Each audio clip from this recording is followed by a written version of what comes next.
পানিতে ডুবে মৃতের জন্য রয়েছে শহীদের মর্যাদা।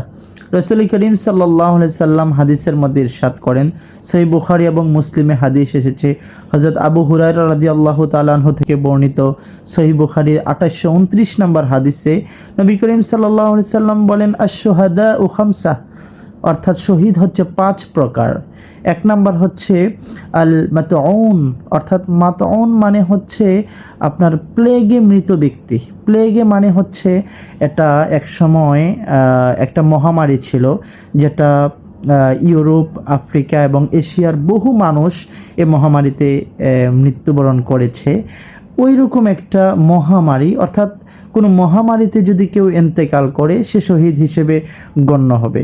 2 নম্বর শহীদ হচ্ছে পেটের কোনো সমস্যার কারণে, পেট ব্যথা অথবা ডায়রিয়া, আমাশয় এই সংক্রান্ত কোনো পেট সংক্রান্ত কোনো ব্যথার কারণে যদি কেউ ইন্তেকাল করে তাহলে সে শহীদ হিসেবে গণ্য হবে। 3 নম্বর যে শহীদ সেটা হচ্ছে ওয়াল গরিক, অর্থাৎ পানিতে ডুবে যদি কেউ ইন্তেকাল করে তাহলে সে শহীদ হিসেবে গণ্য হবে।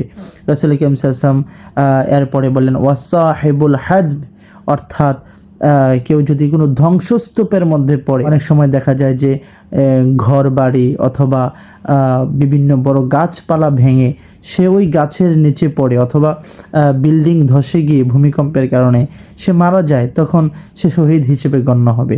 আর 5 নাম্বার হচ্ছে ওয়াশাহিদু ফিস সাবিলিল্লাহ, যে আল্লাহর রাস্তায় ইসলামী আইন কানুন হুকুম আহকামকে প্রতিষ্ঠিত করার জন্য, ইসলামের জন্য সে নিবেদিত প্রাণ হয়ে তার জীবনকে বিলিয়ে দেয়। সে আল্লাহর পথে যখন তার জীবনকে বিলিয়ে দেয় তখন সে শহীদ হয়।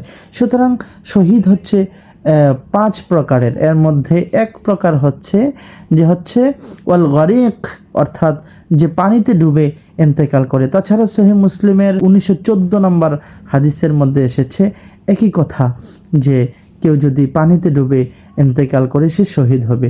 সুতরাং যারা ফেরিঘাটে, যারা বাসের মধ্যে ছিল, যে মানুষগুলো পানিতে ডুবে ইন্তেকাল করেছে, দোয়া করছি আল্লাহ সুবহানাহু ওয়া তাআলা তাদেরকে শহীদি মর্যাদা দান করুন, তাদের পরিবারকে সবরে জামিল দান করুন। আসসালামু আলাইকুম ওয়া রাহমাতুল্লাহি ওয়া বারাকাতুহু।